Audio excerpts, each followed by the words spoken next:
শুরুতে জানিয়ে দেব, ইসরায়েলে মুহুর্মুহুর রকেট হামলা, ধ্বংস হচ্ছে ইসরায়েলি সেনা ঘাঁটি। জানিয়ে দেব, ইসরায়েলের নির্যাতনের এক ভয়াবহ চাঞ্চল্যকর তথ্য সামনে এলো। এছাড়া রয়েছে দক্ষিণ গাজায় ইসরায়েলের আরও এক সেনা নিহত। সর্বশেষ জানিয়ে দেব, এবার ট্রাম্পের পক্ষে সুপ্রিম কোর্টের রায়।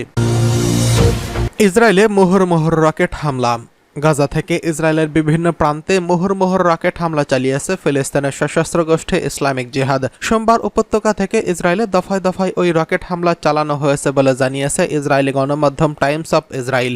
দেশটির সামরিক বাহিনী জানিয়েছে, এদিন গাজা থেকে ইসরায়েলি ভূখণ্ড লক্ষ্য করে প্রায় 20টি রকেট নিক্ষেপ করা হয়, যা গত 7 মাসের মধ্যে গাজা থেকে চালানো সবচেয়ে বড় হামলা। তবে এতে কোনো হতাহতের ঘটনা ঘটেনি। এদিকে ইসলামিক জিহাদের সশস্ত্র শাখা বলেছে, ফিলিস্তিনি জনগণের বিরুদ্ধে ইহুদিবাদী শত্রুর অপরাধের প্রতিক্রিয়ায় গাজা সীমান্ত লাগোয়া ইসরায়েলি কয়েকটি সম্প্রদায়ের দিকে রকেট নিক্ষেপ করেছে তাদের যোদ্ধারা। বার্তা সংস্থা রয়টার্সকে দক্ষিণ গাজার খান ইউনিসের পূর্বাঞ্চলীয় এলাকার বাসিন্দারা বলেছেন, ইসরায়েলি ফোন নাম্বারগুলো থেকে তারা বাড়ি ঘর ছেড়ে যাওয়ার নির্দেশ সংক্রান্ত কিছু খুদে বার্তা পেয়েছেন। কেউ কেউ বলেছেন, এর অর্থ হতে পারে ইসরায়েলি বাহিনীর ওই এলাকায় ফিরে আসবে, যদিও কয়েক সপ্তাহ আগে এলাকাটি ছেড়ে চলে গেছেন। অন্যদিকে ইসরায়েলি বাহিনী অধিকৃত পশ্চিম তীরেও সহিংসতা ছড়িয়ে পড়েছে। ফিলিস্তিনের স্বাস্থ্য মন্ত্রণালয় বলেছে, সোমবার তুলকারম শহরে ইসরায়েলি বাহিনীর অভিযানে এক নারী ও এক শিশুসহ নিহত হয়েছেন। ওই এলাকায় একদিন আগে ইসরায়েলি সামরিক হামলায় ইসলামিক জিহাদের এক সদস্য নিহত হয়েছেন। রয়টার্স বলেছে, গাজায় কিছু এলাকা থেকে হামাস ও ইসলামিক জিহাদের সদস্যরা ইসরায়েলি বাহিনীর উপর হামলা অব্যাহত রেখেছে। দখলদার ইসরায়েলি বাহিনী কয়েক মাস আগেই এসব এলাকা ত্যাগ করেছে। এবার ইসরায়েলের নির্যাতনের ভয়াবহ এক বর্ণনা দিলেন চিকিৎসক। ইসরায়েলে বন্দী অবস্থায় নির্মম নির্যাতন করা হতে বলে দাবি করেছেন সদ্য মুক্তিপ্রাপ্ত গাজার আল শিফা হাসপাতালের পরিচালক আবু সালমিয়া। সোমবার তিনি সহ বেশ কয়েকজন ইসরায়েলের বন্দিদশা থেকে মুক্ত হয়ে গাজায় ফেরেন। চিকিৎসার স্বার্থে তাদের ফেরত পাঠানো হয়েছে বলে জানিয়েছে ইসরায়েলি কর্তৃপক্ষ। গাজায় ফিরে খান ইউনুসের নাসের হাসপাতালের প্রাঙ্গণে বক্তব্য দেন আবু সালমিয়া। তিনি বলেন, জিজ্ঞাসাবাদ কেন্দ্রে বেশ কয়েকজন বন্দির মৃত্যু হয়েছে, তাদের খাবার ও ঔষধ দেওয়া হতো না। নির্যাতনে আবু সালমিয়ার একটি বুড়ো আঙুল ভেঙে গিয়েছে, এখনও সেরে ওঠেনি। তিনি বলেন, 2 মাস ধরে বন্দীদের সারাদিনে শুধু এক টুকরো রুটি দেওয়া হতো। বন্দীদের শারীরিক ও মানসিকভাবে লাঞ্ছিত করা হতো। আল শিফার প্রধান বলেন, তার বিরুদ্ধে কোনো ধরনের অভিযোগ আনা হয়নি। ইসরায়েলের গোয়েন্দা সংস্থা শিন বেইত জানায়, আটক কেন্দ্রগুলো জায়গা খালি করার উদ্দেশ্যে সেনাবাহিনীর সঙ্গে বন্দীদের ছেড়ে দেওয়ার সিদ্ধান্ত হয়। সংস্থাটি জানায়, ইসরায়েলের বেসামরিক মানুষের উপর হামলাকারী সন্ত্রাসীদের ছেড়ে দেওয়ার বিরোধিতা করছে তারা। তাই বন্দীদের মধ্যে যারা কম বিপজ্জনক তাদের ছেড়ে দেওয়ার সিদ্ধান্ত করা হয়েছে। গত 7 অক্টোবর দক্ষিণ ইসরায়েলে হামাস হামলা চালানোর পর থেকে দেশটি গাজায় ব্যাপক হামলা শুরু করে। এই সময় আল শিফা হাসপাতালেও বেশ কয়েকবার বড় ধরনের হামলা চালিয়ে প্রায় ধ্বংসস্তূপে পরিণত করে। নভেম্বরে এই হাসপাতাল থেকেই আবু সালামিকে ধরে নিয়ে যায় ইসরায়েলি বাহিনী। গাজা থেকে আবু সালামিয়া সহ শীর্ষ অনেক চিকিৎসক ইসরায়েলি বাহিনীর হাতে বন্দী হয়েছেন। খান ইউনিসে দ্য গাজা ইউরোপিয়ান হাসপাতাল কর্তৃপক্ষ জানায়, আজ যারা মুক্তি পেয়েছেন তাদের মধ্যে থেকে এই হাসপাতালে অর্থোপেডিক বিভাগের প্রধান বাসাম মিকদাদও রয়েছেন। ইসরায়েলের অভিযোগ, হামাসের সামরিক অভিযানের মুখে গাজায় হাসপাতাল ও অবকাঠামোগুলোকে ঢাল হিসেবে ব্যবহার করছে।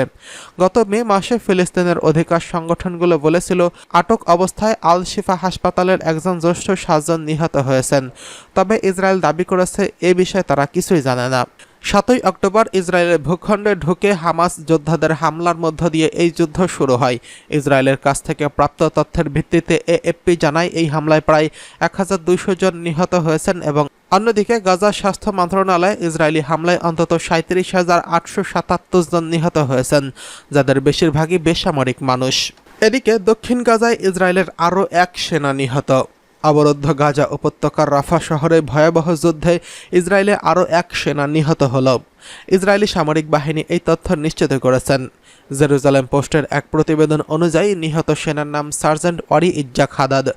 তিনি বীরসেবা রেঞ্জের নাহাল ব্রিগেডের 93তম ব্যাটালিয়নের দায়িত্বরত ছিলেন।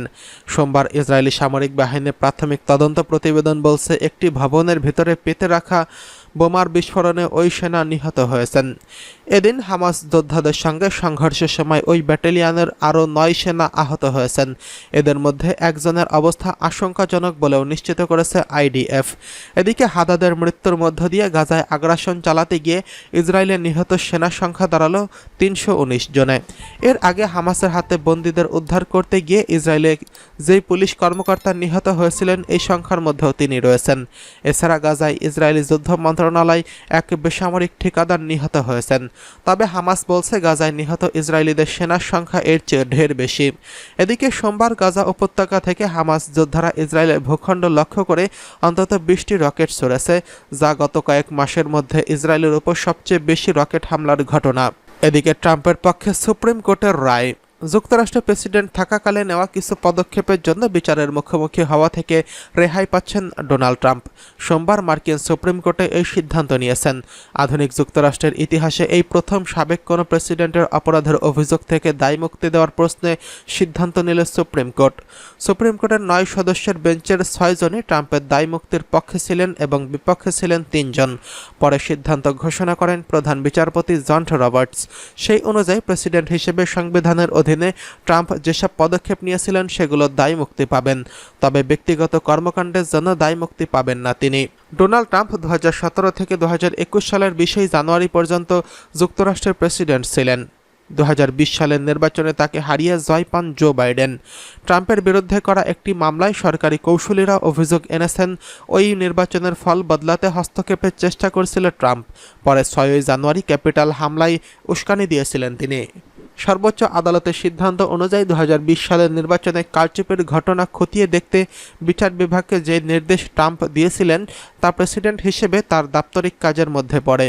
এছাড়া জো বাইডেনের জয়কে স্বীকৃতি না দিতে তৎকালীন ভাইস প্রেসিডেন্ট মাইক পেন্সকে যে নির্দেশ দিয়েছিলেন তাও তার সাংবিধানিক ক্ষমতার আওতায় ছিল। ক্যাপিটাল হিলের দিকে যাত্রা করতে জানুয়ারির সমর্থকদের প্রতি দেওয়া ট্রাম্পের নির্দেশও ছিল এই এখতিয়ারের মধ্যে।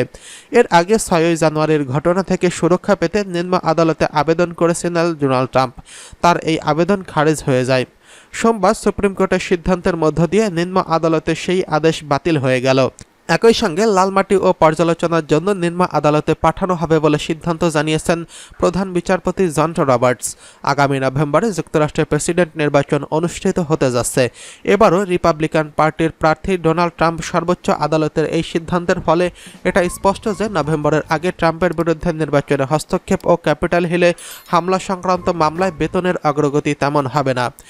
আর তিনি যদি প্রথম ক্ষমতায় আসেন তাহলে এই মামলায় বিচার বন্ধের চেষ্টা করতে পারেন, এমনকি নিজের ক্ষমাকেও করে দিতে পারেন।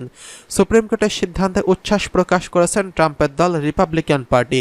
এই নিয়ে সামাজিক যোগাযোগ মাধ্যমে ট্রাম্প লিখেছেন, আমাদের গণতন্ত্র ও সংবিধানের জন্য এটা একটা বড় জয়।